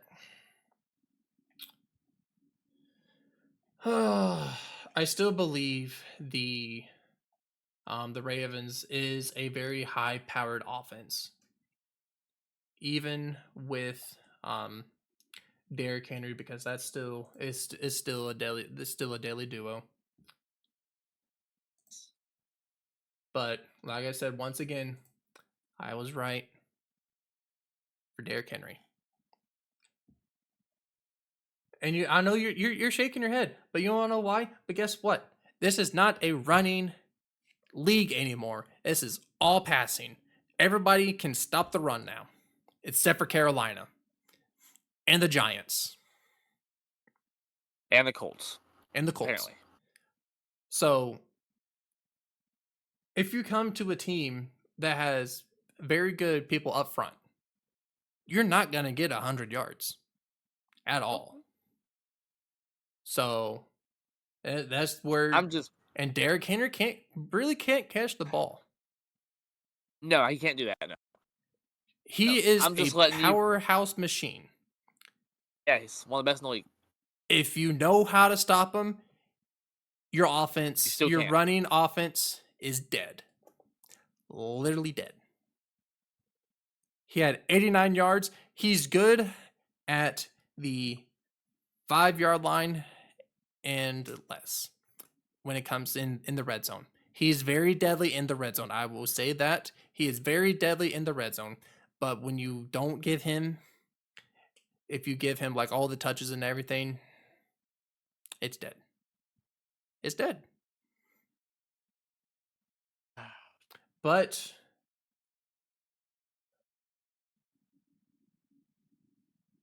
I'm going to say the Dallas Cowboys are going to come up with this dub. JB had a chance to bury his rival, and he took advantage of it. Here's another game we're different on JB. It's been a while. We've had a lot. We had a good streak there for a while. I'm taking Baltimore. They were dang near in the Super Bowl last year. They're always up in the conversation in the playoffs. Always. I have a hard time believing they're going to start 0-3. Both the games they lost were winnable. I don't understand what happened in the Raiders game because Derrick Henry, I think, looked outstanding. 4.7 yards to carry, 84 yards, one touchdown on pace for another 1,000-yard season again. The stats are there. They're not translating to wins, and I think this is going to be a different story here. Dallas got thumped by the Saints. Dallas is not nearly as good on paper as Baltimore is, and I think with two teams kind of struggling right now, that'll show. Baltimore is the better team. They're going to be desperate. They know they can't start 0-3. They know that. They got the league MVP. With that, I'm taking Baltimore. The only reason why I am picking the Dallas Cowboys for this game, they shouldn't have scored. I mean, they should have played a lot better than 19 points against the Saints. I do believe Yes. I do believe they definitely overlooked. They thought the Saints was just another puny little team. And they clearly did not think so. Because during that middle of the game, they did not know how to tackle. I don't even think. Hold on, let me check because I love making fun of this guy, this one particular guy. Let me scroll down here for a second. Oh, he's all the way down here. Oh, guess what? No sacks. Micah Parsons. You could probably say, "Oh my god, I've been double teamed." Oh no! But guess what? You know who's also getting double and triple teamed and still getting to the quarterback and still getting a sack? T.J. Watt. And sad to say, Miles Garrett here and there, but when he's always getting double teamed or triple teamed coverage, guess what? He's still getting to the quarterback and he's still getting the sack. So regardless of your talent, TJ Watt is 100% better than you, Micah Parsons. Because you did diddly squat against the New Orleans Saints. So yeah. But yeah, I still want to say that the Dallas Cowboys overlooked the Saints and it bit them in the butt completely. And I think they're going to be morally prepared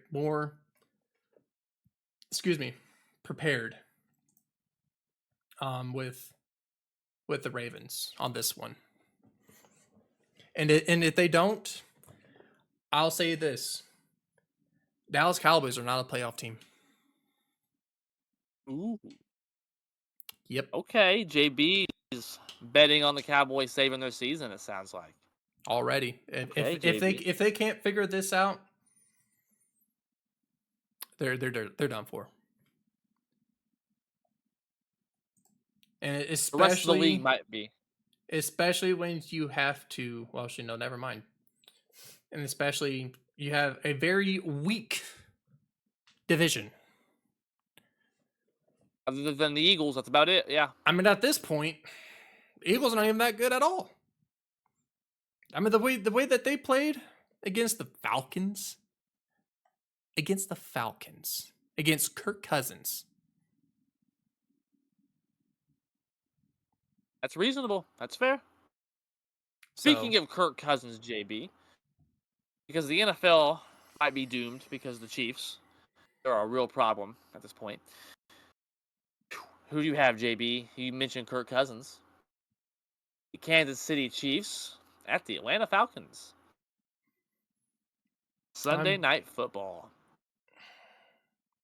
I'm picking Kansas City. Absolutely, yeah. I mean, even though it is a primetime Kirk, once again, I mean, he showed primetime Kirk is a He thing. did. It's He a did. thing, and it is at Atlanta. So when they see, or what happened when they faced a elite team, week 1 against the Steelers, they barely had points on the board. They had what, 10 points, I think. Yeah, 10 points. Yes, a touchdown and a field goal. Correct.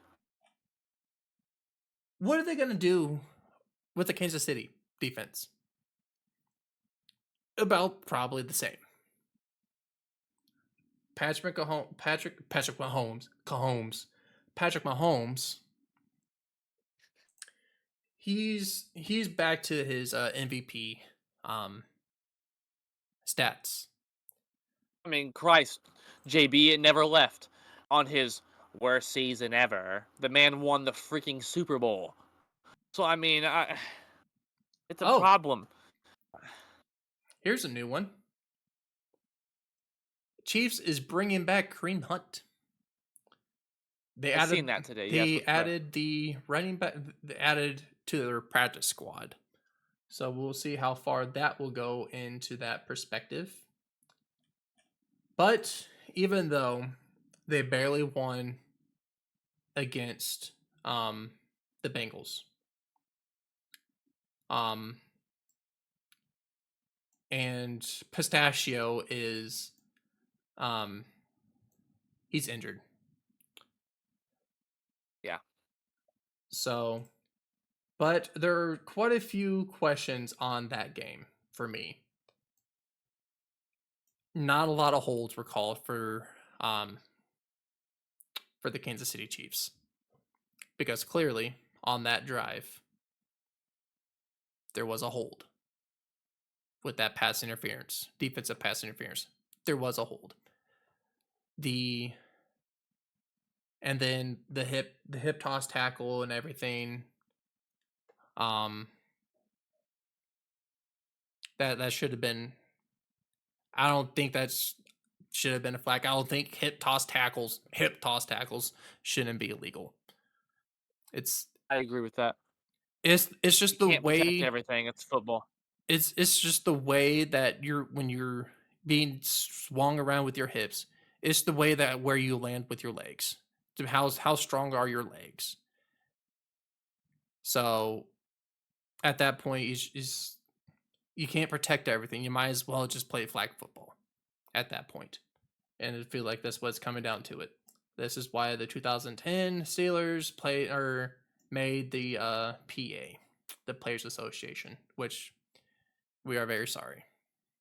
We did not know this will be at the root of everything. But I mean, all the teams had seen it coming. But anyways, even though Patrick Mahomes did throw for 2 interceptions, and Joe Burrow did actually played really good. I thought his hand was going to be a huge factor of this game, but clearly he said his hand was fine. So, but all in all, I think the Chiefs is getting away with so many things now. It's not even funny anymore. So I'm at this point, might as well the Chiefs just go undefeated and just win the Super Bowl again for the 3rd time in a row. Woo!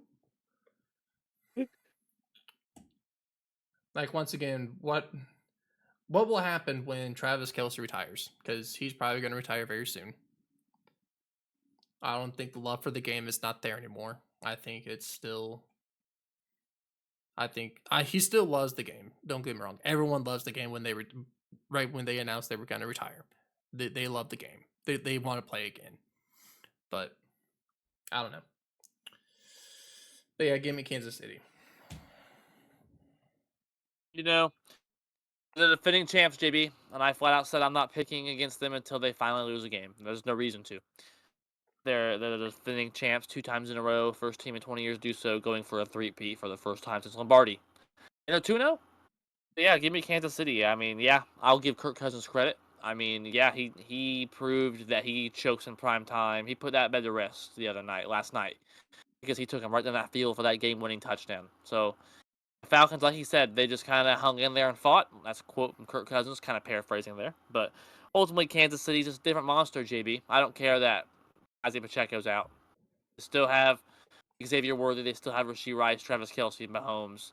The defense is still above average. Yeah, Kansas City, JB, until they lose. Give me the Chiefs. But there are 2 Monday night games this week, JB. So the first one, who do you have? The Jacksonville Jaguars at the Buffalo Bills. Buffalo Bill. Buffalo. That's who I'm picking. It's Jacksonville. They have spurts, especially when it came to the Browns game. No team really did anything special. Trevor Lawrence played okay. 220 yards, 14 for 30. Travis Etienne Jr. he ran one in. It was pretty much just a it was I don't even want to call it how that game was, because it was just a pitiful game, very pitiful for both teams that game. But yeah, give me Buffalo on this game. Buffalo has pointed or proven that they can actually go out and win football games, especially where they went into Miami and scored 31 points. 31 against the Miami Dolphins. So,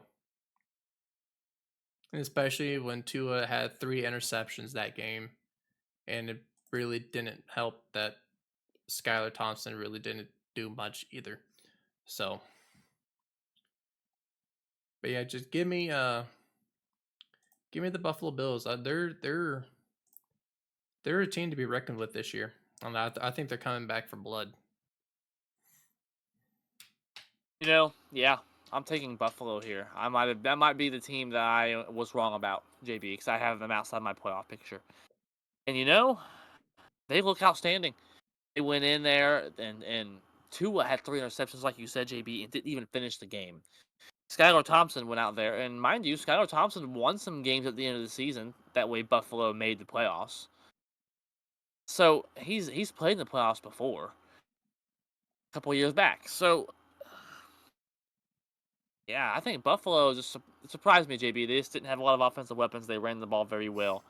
Jacksonville has yet to break 20 points one time. Jacksonville scored less points than Green Bay, and Green Bay had a backup quarterback. Like you said, Trevor Lawrence played okay, but maybe he's just an okay quarterback. Is that fair to say at this point? He's not bad. He's just not great either. He's just good. Might give you wins here and there, but to a point where it's It's all just right. I mean, kind of reminds me of Tony Romo, JB. good golfer too, by Just the saying. way. He's a very good golfer. And a good football analyst. With that, JB, we have one more game to predict. Like I said, there are 2 Monday night games, my friend. We are taking command prime time, JB, because are you going to take command?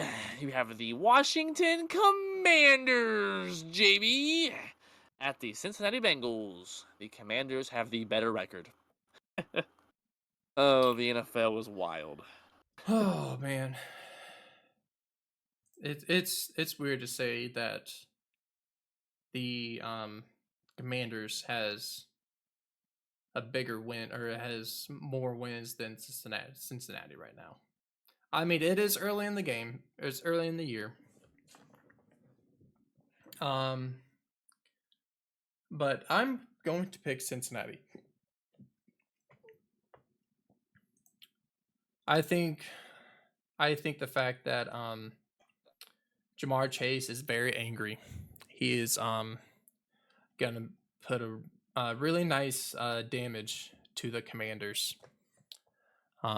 Because he was very very hot at the rest against the Chiefs, which they honestly they should have won. They should have won, and they couldn't. But yeah, give me Cincinnati on this game. I don't think I agree with you. I don't think Washington cannot compete with Cincinnati offense or defense, because Jaden Daniels, he's looking okay right now, but I don't think he's not gonna look okay. I think he's gonna look like Bo Nix against the Steelers. 2 interceptions. You know, he's gonna put up some yards, like 200 something yards, but no no touchdowns for him either. I don't think he's even gonna So run you one in. think do you think Jaden Daniels is just the person that's in line of an angry Bengals team? You Yep. know, I agree. I mean, Cincinnati, JB, they've lost by a combined 7 points. They're not getting their ass kicked. Now the New England loss is absolutely unacceptable. The Chiefs lost. I mean, that's whatever. I mean, that was just a really good game. Ultimately, that was a field goal or a non-penalty away from this being a different conversation. So I think, yeah, Cincinnati's going to win. Yes, Washington got their first win of the season, but JB, they scored on all field goals. If they do that against Cincinnati, then they're not going to even be close at the end of the game. So give me Cincinnati here. I don't understand why the Commanders are on Monday Night Football here. With that, JB, we have a lot of different ones this week, my friend. There could be a big tide swift this week. We have a lot of different games, JB. A lot. We are not on the same page this week. And that makes it for a fun DoorDash competition, my friend. Yep. With that, JB, we're going to move on to our last topic for the day. Again, like normal, we got about 2-3 minutes here each. JB, we said earlier that we had about Purdue football, and I could tell that's why you got depressed, because you knew this was the next topic. Purdue football, JB, lost 66-7. JB, At least we scored. Are now 1-1. What's your thoughts, JB? We talked about it last week. I don't want to hide from the topic. I thought about not talking about this, talking about something else, but we got to talk about it. It was wow. I am not surprised at all. I mean, there's really not much to say with the Purdue and Notre Dame. There's nothing to say. Clearly, we've shown what we are capable of against a really really good football team, and that is losing by a lot. Like there is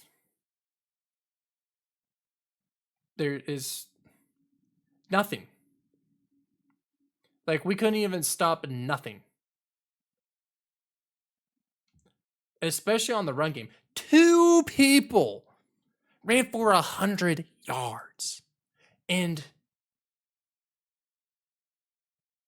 a quarterback named Steve Angeli threw for 2 touchdowns. Riley Leonard almost had a perfect game. He missed 5 passes. So it is Steve Angeli. Oh, and might as well throw out Kenny McKinney, whatever.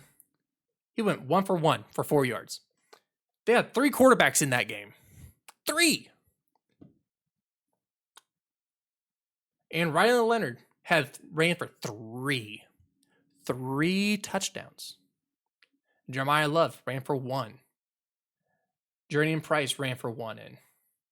Oh, Kenny McKinney or Miche, whatever, ran for 1 in. So he was there more than for just 1 pass. He was in there for another 2 carries for 12 yards and 1 touchdown.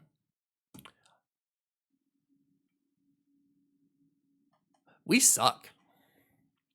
Purdue football sucks against to a very, very good football team. At least we scored. At least Hudson Card threw for 1 touchdown. And I don't even want to pronounce this dude's name. Denialon More Steady. That's who we throwing it to for a touchdown. For 2 catches for 9 yards.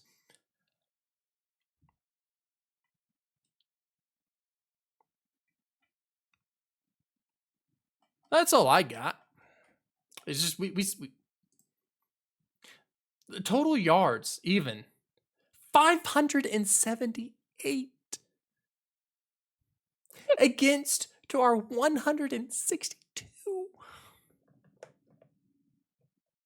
You're right, JB. You're right. Notre Dame's not even a top 15 team. They're ranked 17th, and they obliterated it. We're not even in the same stratosphere as Notre Dame. And I mean, I've sat and thought about this. I did You call did, it though. and I had to sit. You did, and I know that's why you're not so surprised, but I am. This is the same Purdue team that was in the conference, the Big Ten championship game in Indy a couple years ago against Michigan, and almost beat them. We had multiple NFL players, Charlie Jones, Aiden O'Connell. Corey And now, Trice. JB, last year I had our old coach, Brom. He's gone. Ryan Walters is now there, and ever since Ryan Walters has shown up and Aiden O'Connell has left, we've been a dumpster fire. We were a horrible team last year, JB, and we just got our ass kicked. I've sat and thought a lot about it. Like, yeah, if we can get a bowl game, 6 wins, that'd be great. What? And then I sat and thought about that. I'm like, what? Is that really the standard? Is that really our standard to get to a bowl game? At some point, JB, Purdue. Here's a hot take. I think we should leave the Big Ten. Listen to our schedule, JB. Here's the rest of our schedule. At 1-1 now. Next Oregon game State. we plays Oregon State, and then we play number 22 ranked Nebraska, and then we play Ranked team. Wisconsin. Then we play 24 ranked Illinois.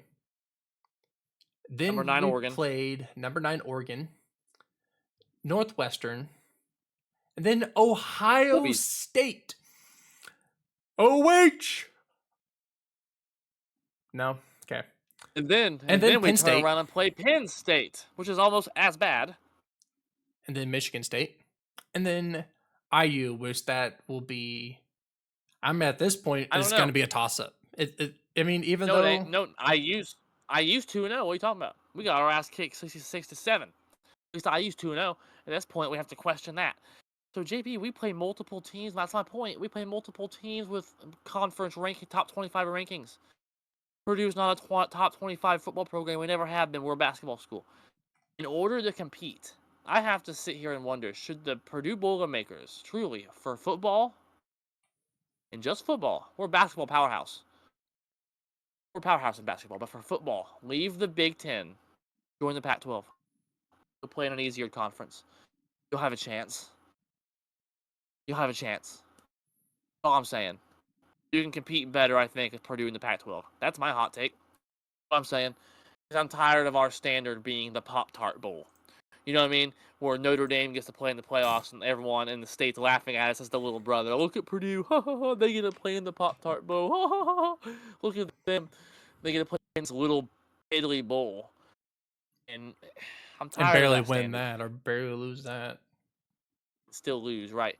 So I'm just saying, to wrap mine up on Purdue, maybe it's time to reevaluate the way college football is. It's different than it used to be, JB. The NIL's involved, all that. The Big Ten's hard. Big Ten is a powerhouse conference, JB. It's almost as good as the SEC. Purdue can't compete in it. That's the problem. Maybe it's time to look and be realistic, and maybe join the Pac-12. It's not a bad thing. I'm just saying we'll have a better chance there. That's all I'm saying. I mean, we just need to get a better head coach at this point. I mean, we got rid of the one very good one, like you said. For He what? left. That's the problem. I mean, yeah, he left. left. That's the problem. And I wonder why he left. Purdue's not a powerhouse football program. That's the problem. We're a basketball school. I think for football purposes, it's time to maybe look in the mirror a little bit, JB. Maybe we should join the Pac-12. I'm serious. They're realigning. They have more schools that have joined as of recently. A lot of Mountain West schools. We can compete with Mountain West schools, JB. We have a chance. That's all I'm saying. Yep, because We're not super far away. We're not super far away from the Mountain West. We're already in the Midwest. It actually makes sense. All I'm saying. All I'm saying.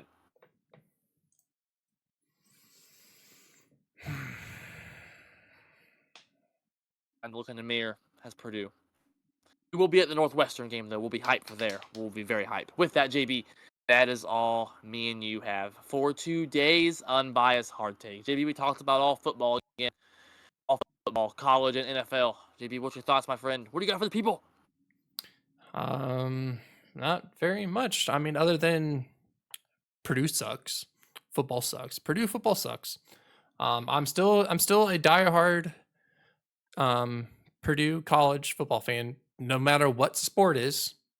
But we, as a fan, we have to say we suck. We suck against these really big powerhouse colleges. Like we just flat out suck, and we just got to agree with it and just move on at this point. And then for the Steelers, we're looking good. There's still a lot of things that we got to do on offense. A lot of things we got to do on offense. We got to capitalize a lot more on offense. I mean, this is the first touchdown we've had on offense on our offensive drive, and it's week 3.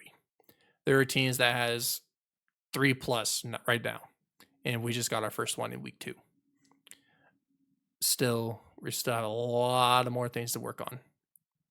A lot more things. That's all I really got for the people. You know, my last take for the day is got a lot of big things coming for the podcast, JB. I was just in awe at how far this podcast has come. We're going into a Northwestern game here soon, and we'll be doing that together. So hopefully we can replicate that success that we've had from the Fever game video that we posted. We have 8K views on that. We've had local businesses in our area accept our cards, laundromats as well. We're on Spotify now. Again, go follow on Spotify always. We got big things coming, JB. DoorDash Season 2, Fantasy League this year. We got merch. We're not wearing it right now because of the celebration week, but we got merch. I'm very proud of this podcast, JB. And November 2nd, we'll be at the Purdue Northwestern game. I'm excited for that. But Packers got the Titans this weekend. That's should be an easy game, I think. Hopefully we can get out of there 2-1. Hopefully Purdue can get Oregon State this weekend. That's a reasonable game to win, I think, in my opinion. So we'll kind of see and follow on. We'll have basketball coming up. We talk on Purdue season outlook on basketball and Miami Heat as well. NBA coming up. So it's an exciting time for sports, JB. That's all I got. As always, like, subscribe, hit the bell. Like us on Facebook, follow on Spotify, all that stuff. Links to all that will be in the description down below. That's all I got, JB. As always, let's go Heat. Basketball's less than a month away preseason. Boiler up. I'm a fan when we win. I'm a fan when we lose 60-67. Hopefully we can get Oregon State this weekend. Come on, guys. Boiler up. And then, as always, go Pack, go, baby. If there's a Willis, it's possible. Oh, I got, baby. And to wrap everything up, let's go Heat. Let's go Purdue, win or lose. And then let's go Pittsburgh Steelers. See you all next week. Here we go. Next week.